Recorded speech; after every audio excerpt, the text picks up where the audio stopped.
Hello everyone.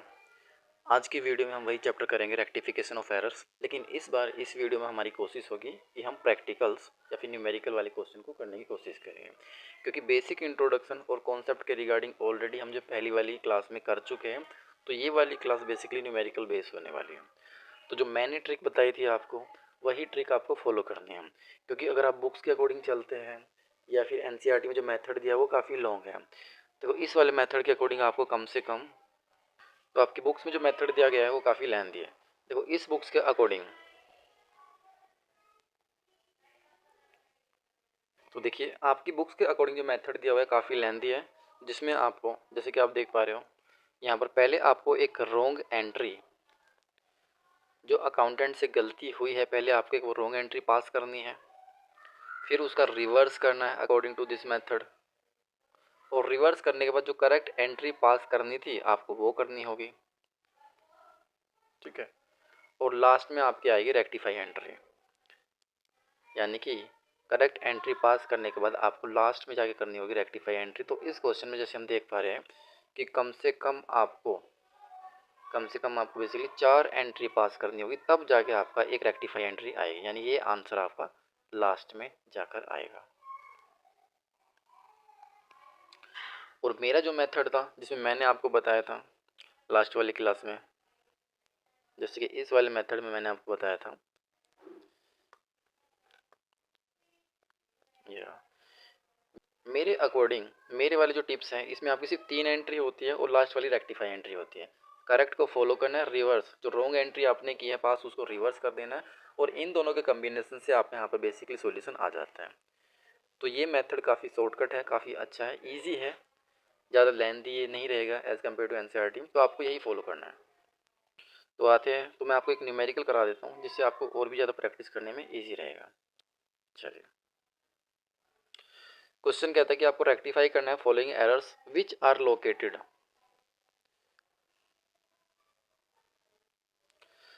Located in the books of mister Anand. यानी कोई mister आनंद है, उसका बिजनेस है, तो उसको काफ़ी सारी एरर्स निकले, बेसिकली 7 एरर्स उसने फाइंड आउट किए हैं, और इन्हीं सभी एंट्रीज को हमें बेसिकली करेक्ट करना है अपने बुक्स ऑफ अकाउंट में। तो पहली एंट्री क्या है कि सेल ऑफ ओल्ड फर्नीचर, हमने यानी कि बिजनेस ने ओल्ड फर्नीचर को सेल किया 2000 में। तो ओल्ड फर्नीचर सेल किया है और treated as a sales of goods, और हमने इसको कैसे ट्रीट कर लिया है कि नॉर्मल गुड्स जैसे हम सेल करते हैं उसकी तरह हमने इसकी एंट्री कर दी होगी। तो यहाँ पर आपको दिखाते हैं, ये पुराना फर्नीचर है। तो आपकी सबसे पहले देखना कि आपकी रेक्टिफाई एंट्री क्या होनी चाहिए थी। एक है आपकी करेक्ट एंट्री जो आपको करनी चाहिए थी, गलती से रेड कलर से लिख देते हैं, गलती से आपने एक रॉन्ग एंट्री पास कर दी है, और अब आपको एक रेक्टिफाई एंट्री पास करनी होगी। यहाँ पर लिख देते हैं rectify entry, correct entry, wrong entry और रेक्टिफाई एंट्री। इनके चलो नाम भी लिख देते हैं ताकि आपको सिंबल से समझने में आसानी हो। यह आपकी करेक्ट एंट्री जो आपको करनी चाहिए थी, और गलती से आपने जो रॉन्ग एंट्री अपने बुक्स ऑफ अकाउंट में कर दी है वो एंट्री, और लास्ट में आपकी रेक्टिफाई एंट्री। रेक्टिफाई एंट्री करनी थी। जब भी हम कभी अपने बिजनेस के अंदर से असेट्स को सेल आउट करते हैं तो वहाँ पर सेल्स अकाउंट को क्रेडिट कभी भी नहीं करते हैं, हम हमेशा उसी पर्टिकुलर असेट्स को क्रेडिट करते हैं, क्योंकि परचेज के टाइम पर हमने उसको डेबिट भी किया था। तो मान लेते हैं हमने यहाँ पर जो है फर्नीचर सेल किया, पार्टी का नेम मेंशन है तो कैश को मान लेते हैं कि हमने कैश में सेल किया, तो एंट्री होनी चाहिए थी cash account debit same amount से फर्नीचर, यानी कि कैश हमारे पास आ गया है और फर्नीचर हमारे पास से चला गया है। तो नॉर्मली ये एंट्री हमें करनी चाहिए थी, और गलती से हमने कौन सी एंट्री कर दिया, सेल्स में ट्रांसफ़र कर दिया है, यानी कि फर्नीचर की जगह हमने सेल्स अकाउंट को क्रेडिट कर दिया है। अब यहाँ पर इस वाले पार्ट के अकॉर्डिंग, यानी डेबिट में किस अकाउंट को डेबिट किया है वो यहाँ पे साइलेंट है, तो साइलेंट के केस में जो होना चाहिए था हमने उसी को फॉलो किया होगा, यानी कैश, कैश को डेबिट करना था और कैश को हमने डेबिट कर दिया होगा, ठीक है। अब यहाँ पर एक चीज़ देखिए, कैश अकाउंट को डेबिट करना था और हमने कैश अकाउंट को डेबिट ही किया है, तो इस सिचुएशन में हमने रेक्टिफाई एंट्री में क्या करना है, जो होना था यानी कि जो करेक्ट एंट्री है उसको करेंगे फॉलो, यानी कि फर्नीचर को क्रेडिट करना था, तो लो हमने फर्नीचर को क्रेडिट कर दिया है। और हमने रॉन्ग एंट्री का करना है रिवर्स, यानी कि अगर हमने सेल्स को यहाँ पर क्रेडिट किया है तो इसी सेल्स को हम बेसिकली क्या करेंगे,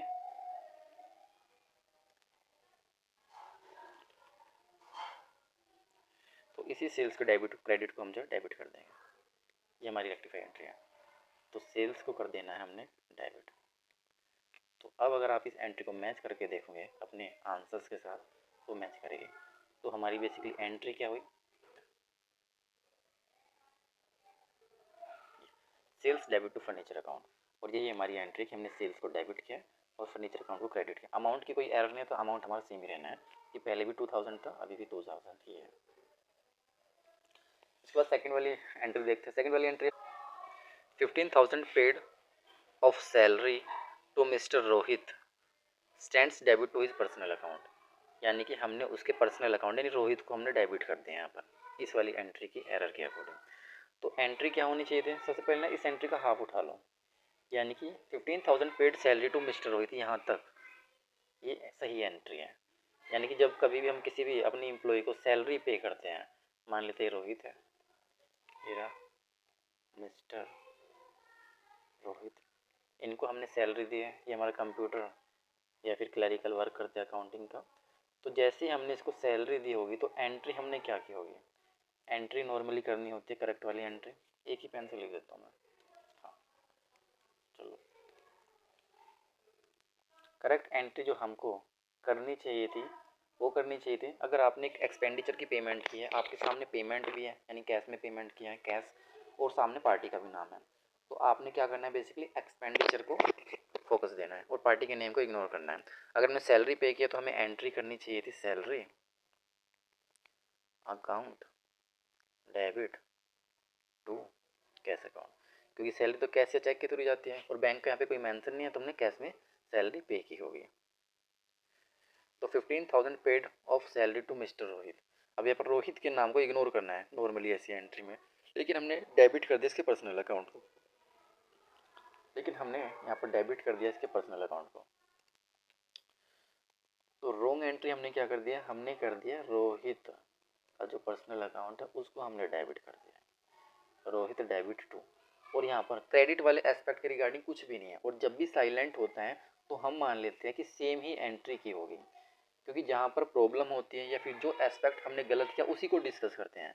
मान लेते हैं यहाँ पे कुछ भी मेंशन नहीं है तो हम क्या मानेंगे, यहाँ पर सेम ही एंट्री उन्होंने की होगी। तो ये कौन सा केस है, साइलेंस का। साइलेंट के केस में हम सेम ही एंट्री मान लेते हैं। अब तीसरी है आपकी रेक्टिफाई एंट्री। अब इन दोनों को अगर हम मेजर करते हैं, कैश को क्रेडिट करना था और कैश को हमने क्रेडिट किया हुआ, तो इनको तो आप कट कर दो, यानी कि यहाँ पर कोई भी चेंजेस या फिर करेक्शन करने की नीड नहीं है, और जो हमें सही एंट्री करनी चाहिए थी उसको फॉलो करेंगे। ये आपको एग्जाम में लिखना नहीं है कि आप फॉलो करो, इसी पर आपको बस सही और गलत एंट्री रफ में भी आप इनको यूज़ कर सकते हो वर्किंग नोट्स वगैरह में। तो सैलरी को डेबिट करना था तो सैलरी को हम डेबिट करेंगे, और रोहित को हमने डेबिट ऑलरेडी किया हुआ है तो इसका रिवर्स कर देना, तो हम इसको टू रोहित कर देंगे, और अकाउंट्स में टू का मतलब क्रेडिट ही होता है, ये हमें पता है बेसिक जनरल एंट्री के टॉपिक में हमने ऑलरेडी कवर किया हुआ है। तो मैच करके देखते salary debit to Rohit, salary account को डेबिट किया हमने यहाँ पर, ये रहा, और रोहित को हमने यहाँ पर क्रेडिट किया है, रोहित को क्रेडिट किया है।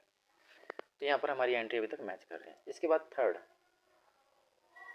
कितने हो गए हमारे, ये हो गया ये हो गया। अब थर्ड पे आते हैं, an amount of 7,000 withdrawn by proprietor for his personal use. यहाँ तक की एंट्री को आप ना एक ऐसी लाइन डाल दो, यूज़ हैज़ बीन, जो हैज़ बीन है ना यहाँ तक आप कट कर दो, हेल्पिंग वर्ड से पहले का क्या है, करेक्ट है।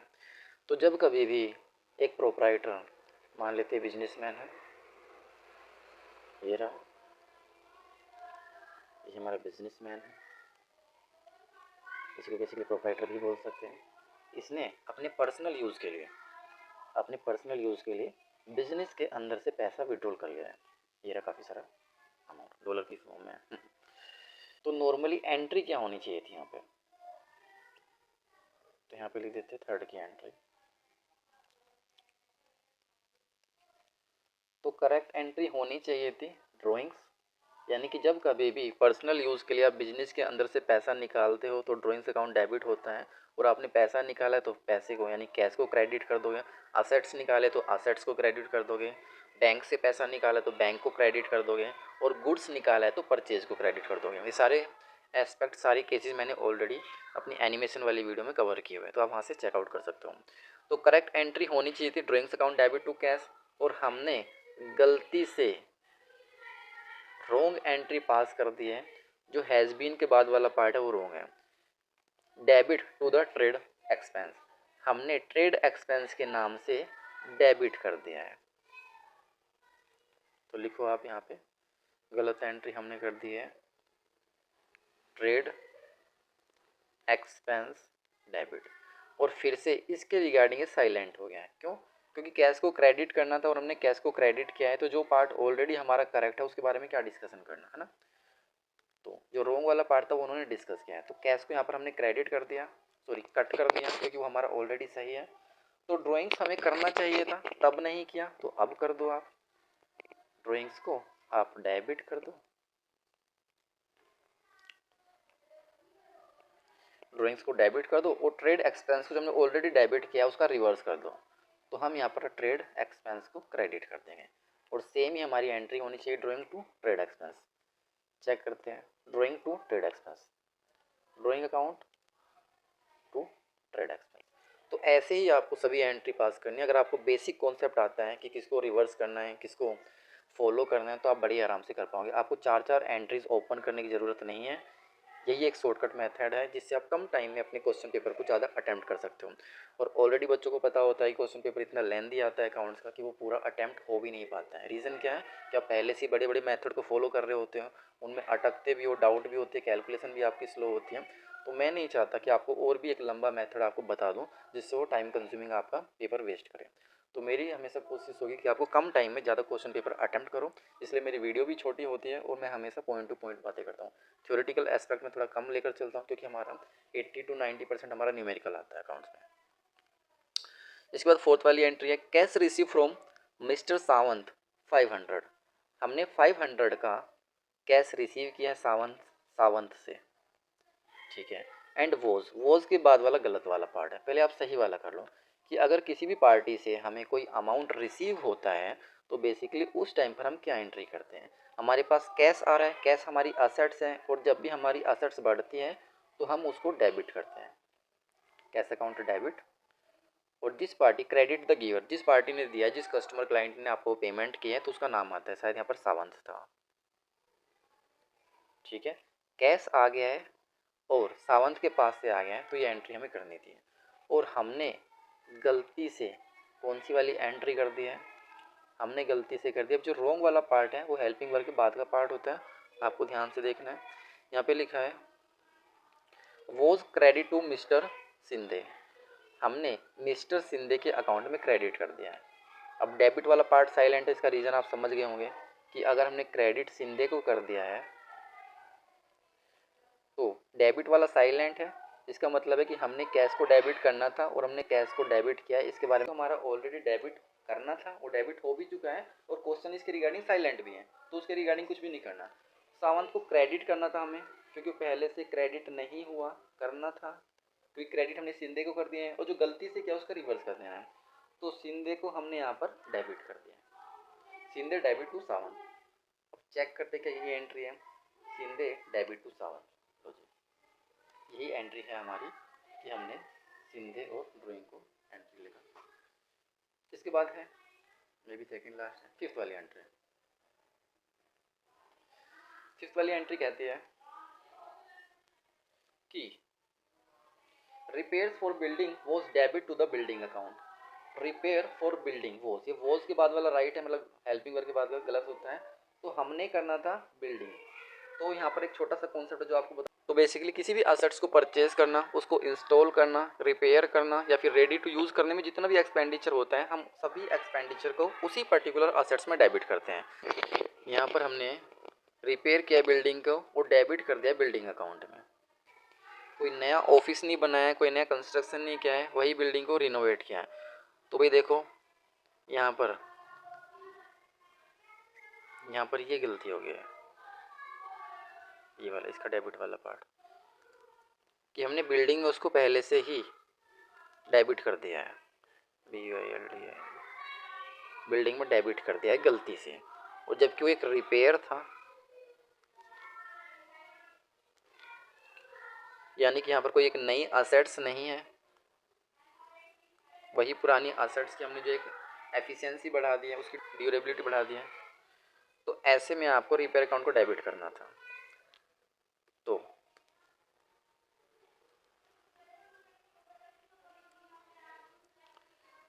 अब आपको लिखना है जो करना था रिपेयर को डेबिट करना था, अब कर दो, और बिल्डिंग को डेबिट नहीं करना था तो बिल्डिंग का करेक्शन के लिए उसको क्रेडिट कर दो। लो जी, बिल्डिंग को हमने क्रेडिट कर दिया। तो चेक करते हैं रिपेयरिंग टू बिल्डिंग। हाँ, रिपेयर टू बिल्डिंग हमारी यही एंट्री है, हमने यहाँ पर बस गलत इसको रीड कर लिया था। ठीक है, इसके बाद है सेकंड लास्ट आपके 6th वाली एंट्री, कहते हैं 1500 receive as interest was credit to commission account. यानी कि जब कभी भी हमें किसी इनकम के नाम से कोई पैसा मिलता है तो हम उस टाइम पर क्या एंट्री करते हैं, हमको एक जो करेक्ट एंट्री करनी चाहिए थी 6th वाले की, वो थी कि पैसा आया है हमारे पास, कैश अकाउंट डेबिट, और इंटरेस्ट के नेम से आया है, तो आपने इंटरेस्ट हमारी इनकम हो गई यहाँ पर, और इनकम को हमेशा क्रेडिट करते हैं। तो ये आपको लॉजिक समझ में आया। गलती से हमने क्या एंट्री कर दी कि हमने उसको कमीशन अकाउंट में दिखा दिया। डेबिट के रिगार्डिंग साइलेंट है, और जब भी साइलेंट रहता है तो इसका मतलब पता है कैश को डेबिट करना था और आपने कैश को ही डेबिट किया। तो फिलहाल इस वाले एस्पेक्ट पे कोई ज़्यादा आपको चर्चा नहीं करनी, कोई ज़्यादा डिस्कशन नहीं बनता। कैश को डेबिट करना था, कैश को डेबिट कर दिया, वो वाला पार्ट वैसे भी साइलेंट है तो उसका कुछ नहीं करना। तो जो हमने करना था सही उसको फॉलो करेंगे। इंटरेस्ट को हमने क्या करना था, क्रेडिट करना था, तो अब कर दो, कर दिया जी हमने। और कमीशन को क्रेडिट किया हुआ है ऑलरेडी, उसको करेक्शन करने के लिए रिवर्स करना पड़ेगा, तो कमीशन को यहाँ पर हमने डेबिट कर देना है। कमीशन डेबिट टू इंटरेस्ट, और अमाउंट की यहाँ पर कोई एरर नहीं है तो वही अमाउंट यहाँ पर चलता रहेगा, कमीशन टू इंटरेस्ट। और अब हमारी लास्ट एंट्री है इस क्वेश्चन की, 5000 paid for the purchase of computer was के बाद आपको रुक जाना है। सही एंट्री ये होनी चाहिए थी, गलत एंट्री हमने ये कर दी। तो आपको दोनों एंट्री में आपको एटलीस्ट एनालिसिस करना आना चाहिए कि कौन सा पार्ट गलत है कौन सा सही है, तभी आप रेक्टिफाई कर पाओगे। तो 5000 पेड किए हमने परचेज ऑफ कंप्यूटर। अच्छा, जब हमने इस असेट्स को परचेज किया होगा, ये हमारे लिए क्या है, असेट्स है कंप्यूटर, और जब भी असेट्स के बैलेंसेस बढ़ते हैं हम डेबिट करते हैं, और इनके बैलेंसेस घटते हैं तो क्रेडिट करते हैं। ये तो है मॉडर्न अप्रोच, आप ऐसे भी इन चीज़ों को याद कर सकते हो, या फिर आपको जो ट्रेडिशनल अप्रोच है डेबिट वर्ड कम्स इन, यानी कि जो भी बिजनेस के अंदर आता है असेट्स की फॉर्म में आपने उसको डेबिट करना है। तो बिजनेस के अंदर कंप्यूटर आ रहा है परचेज करने के बाद, तो आपने उसको असेट्स को, उसी पर्टिकुलर असेट्स को डेबिट करना था। तो एंट्री हमें करनी थी यहाँ पर, करेक्ट वाली आपकी एंट्री होनी चाहिए थी, computer account debit to cash. Party का नाम नहीं है तो हम कैश ही मान लेते हैं। और हमने कर दी यहाँ पर गलती से, इसको रेड पेन से दिख देता हूँ, इसको रेड पेन से दिखा देता हूँ ताकि आपको अलग से दिख जाए कि सही एंट्री कौन सी है गलत कौन सी है, सिंबल भी लिखा हुआ है। हमने कर दिया इसको परचेज अकाउंट, यानी कि हमने इसको नॉर्मल गुड्स की तरह ट्रीट कर दिया है और परचेज अकाउंट में डेबिट कर दिया है। क्रेडिट वाला जो एस्पेक्ट है वो साइलेंट है, साइलेंट है तो हमने वैसे भी इसका कुछ नहीं करना होता, लेकिन कॉन्सेप्ट की क्लियरिटी के लिए आपको पता होना चाहिए कि यहाँ पे क्रेडिट में क्या था। यहाँ पर कैश था, सेम था, इसलिए हमने उसको काट दिया, कैंसिल कर दिया। अब आपको जो सही एंट्री करनी चाहिए थी, रेक्टिफाई एंट्री आपकी बनती थी कि आपने कंप्यूटर को डेबिट करना था तो डेबिट कर देंगे, कंप्यूटर को आपने डेबिट करना था तो आप उसको डेबिट कर देंगे, और परचेज को डेबिट किया उसका रिवर्स करना था तो आप परचेज को क्रेडिट कर देंगे। तो कंप्यूटर डेबिट टू परचेज है क्या, computer account debit to purchase. अच्छा जी, यहाँ पर एक गलती हो गई है, हमने क्वेश्चन को यहाँ पे गलत रीड कर लिया है। जैसे कि हमने परचेज किया कंप्यूटर को, ठीक है कोई दिक्कत नहीं आता, लेकिन उसकी जगह हमने चार्ज कर लिया ऑफिस एक्सपेंसेस अकाउंट, परचेज में नहीं किया। हाँ जी, तो हमने गलत वाला पार्ट यहाँ पे गलत रीड कर लिया है।